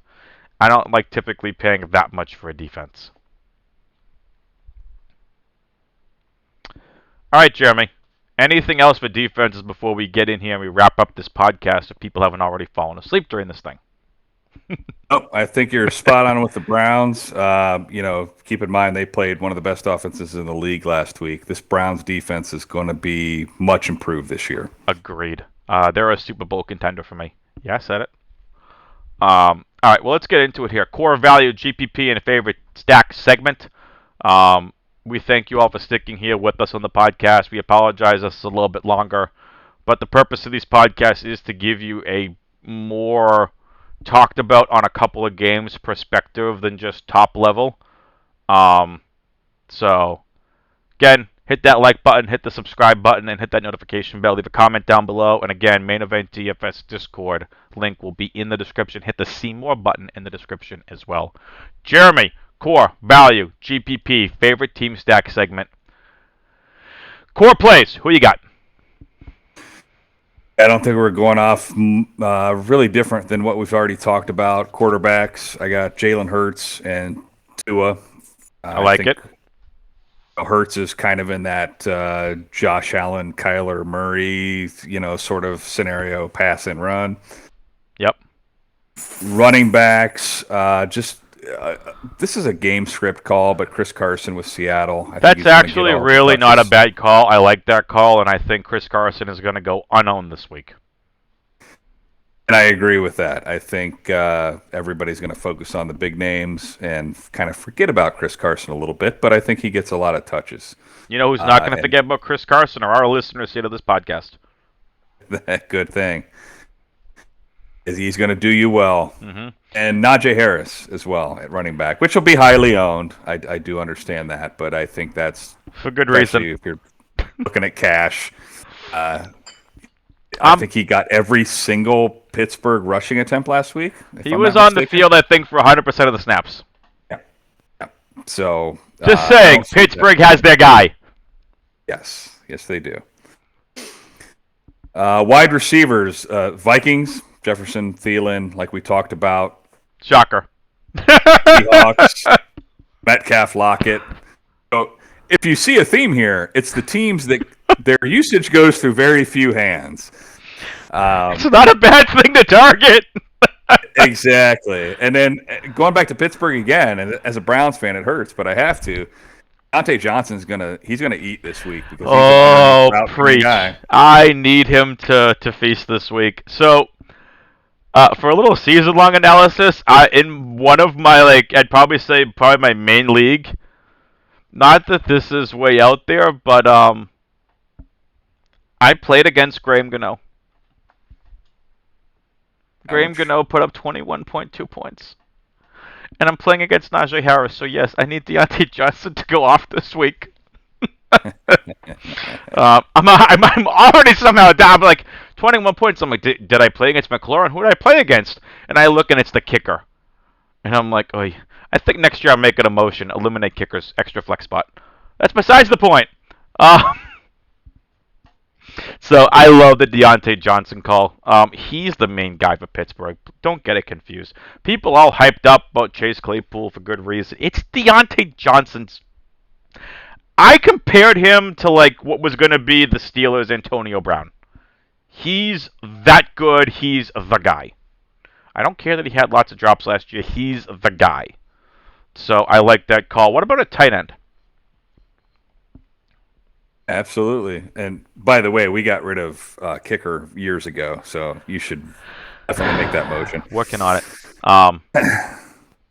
So tight end would be Noah Fant with Denver. I think it's a short passing attack. I think he'll get his targets, and just a nice, easy, low price play that'll get you your points. Yep. I have Noah Fant as a value play this week, so I like that. So speaking about value plays, who do you get at value this week? We already know one of the KJs.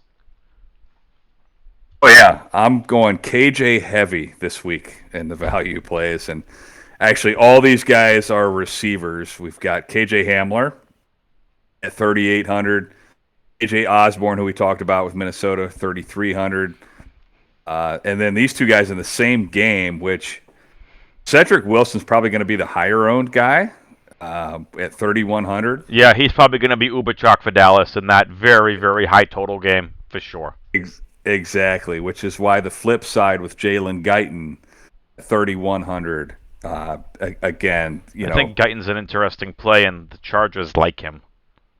It's definitely a possibility of 0, but it's also a possibility of 20-something. Mm-hmm. So. That's what you're looking for in these guys. You're gonna miss some, you're gonna hit some, and if everybody's gonna be on Cedric Wilson, well, let's take the flip side of that and jump on Guyton in what's supposed to be a high-scoring game, and see what happens. Now, Guyton last week saw 5 targets for 3 receptions for 49 yards against Washington, which was a good defense, regardless of what we saw from the Giants. So just saying, I like the Guyton call. All right, your GPP plays this week, and then your favorite stack, and I'll get mine in, and we'll get out of here. Absolutely. So these are pretty much what I'm looking at GPP only. So a lot of the plays we talked about a lot of them could go either way. But when I look at it, Titans stacks. So when you're looking at Julio, AJ Brown, tight end Ferkser, those are stacks where this team's probably going to have to pass to stay in the game. Probably. In Seattle? Yeah. Yeah, exactly. And from the Seattle side, I trust it in all formats. The Titans side, I don't know that I necessarily trust it yet in a cash game scenario, so I would call them GPP only for me. Gotcha. Same with the Falcons stacks. So I think we touched on this a little bit earlier, but Ridley, Gage, Pitts. Yep. Now, Pitts is probably in and of himself a cash game play. But we're talking about some others, Ridley and Gage. And I guess if you wanted to throw the stack in with Ryan, anytime you're talking about receivers, you could consider the quarterback.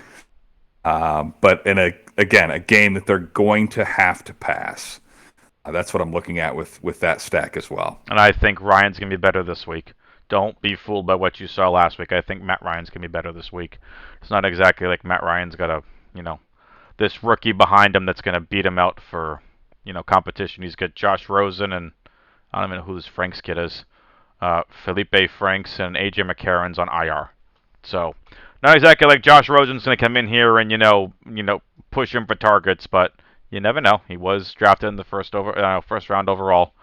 But I like this next stack you have.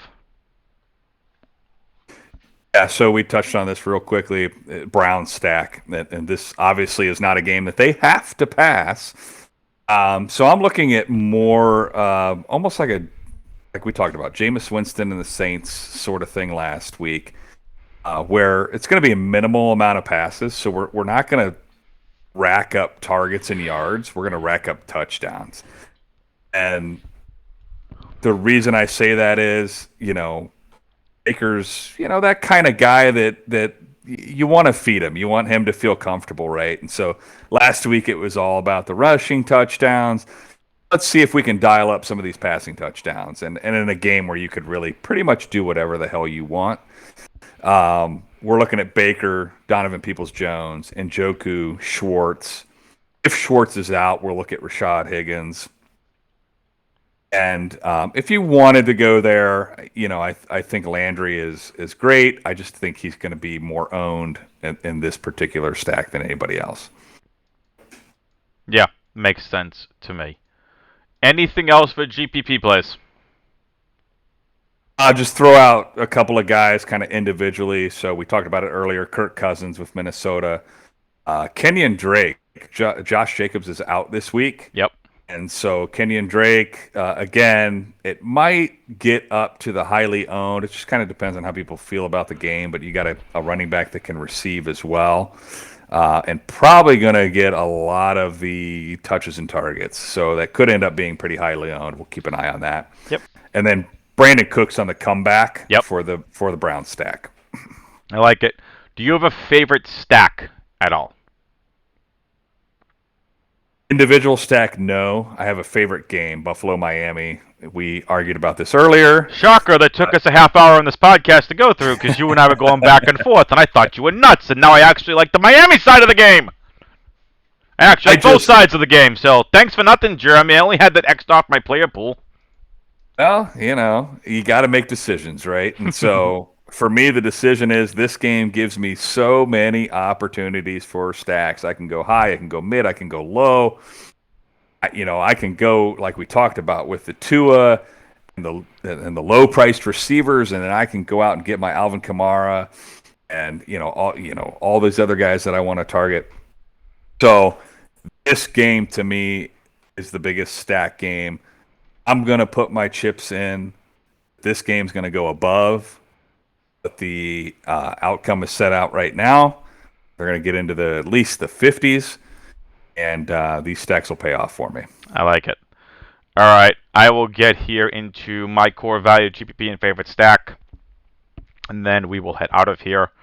Again, I apologize to everyone for this podcast taking so long. We ask you to bear with me here. Again, just like last week, you can start talking about games in depth and then you realize time just flies by.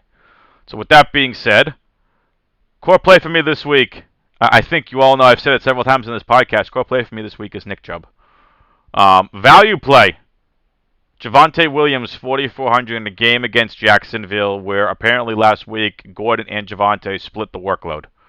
Javonte, 4,400, someone interested. I still think it's a Gordon week, but I think 4,400 for Javonte, someone I think you should absolutely have exposure to this week. Chase Edmonds at 4,900 and Noah Fant at 4,200. GPP plays for me stick out like a sore thumb. Najee Harris and David Montgomery. Well, I can't include them as core plays. I think they're absolutely in play for GPPs. My favorite stack for this week is Herbert, Eckler, and then one of Keenan Allen or Mike Williams. Jeremy, any last-minute thoughts before we head on out of here? And I'm going to have to put a note on the podcast to grab a cup of coffee, an energy drink, something. Any last-minute thoughts on this week 2 slate? No, I think we should probably slim down the time we talk about particular games. I would definitely agree with that. This is hopefully not the last time we have you here on the podcast this season, but definitely things that you and I can improve on in terms of like time-wise. So absolutely, but I think it's a lot of good information. Agreed. I think we hit points. Keep in mind that we didn't talk a lot about a couple of the very high total games. I think those are pretty obvious, right? Get your exposure to those games. You're going to need it. But understand that those are high-priced targets as well. Right, and again, to Jeremy's point, a lot of people are going to be on those games, so the purpose of why we didn't really put a lot of those higher games on there, we didn't put a Houston-Cleveland, we didn't put a Tampa, Atlanta-Tampa, a Dallas Chargers game, is because we want to make sure you all that are listening to this podcast could, in fact, get the other exposures you need to try to win those GPPs. What are some other games with upside? Buffalo-Miami was not a game I was on prior to this podcast. Not going to lie. Now I want to have exposure to that game. I had no idea about Schwartz and Higgins and Peoples-Jones, so that's going to be something I'm going to have to include now. So there's a reason that we do break it down, and we apologize that this is, approaching, and, we had an hour and 47 minutes, but I think this is a lot of good information, and you have plenty of time to listen to this if you listen to it as soon as it comes out prior to lock on Sunday morning. Jeremy, thanks for joining me, my friend. This has been a ton of fun, and can't wait to have you back on the pod this season. And you and I are going to continue to talk about maybe bringing the 4th and goal back, but right now it's not something that's coming back for the immediate future, but might be coming back this season. 4th and goal live show is something Jeremy and I did at Arbor Pro as a sort of a live before lock show, if you will, Jeremy. We went from noon to about 12:30. There were some weeks we were going right up to lock because there was so much injury news. But typically it's from noon to 12:30. We had it live. It was behind a paywall. And we answered as many questions as we could. And we also went over plays that we liked. And that way you all could get last-minute information to fit for your lineups. But, dude, this has been a ton of fun. Thanks for joining me. I appreciate you inviting me, and I would love to see if we can make that work. Yeah, man. On the 4th and goal. Yeah, we will. We'll definitely talk about that off air. But let's get these listeners out of here. Hour 48 minutes again. We apologize, but I think this was a lot of really good information, a lot of in-depth breakdown that maybe you'll see in, like, for example, an article at Roto Grinders that you see all the different breakdowns and stuff like that, and really in-depth. And we hope that this analysis has been helpful for you.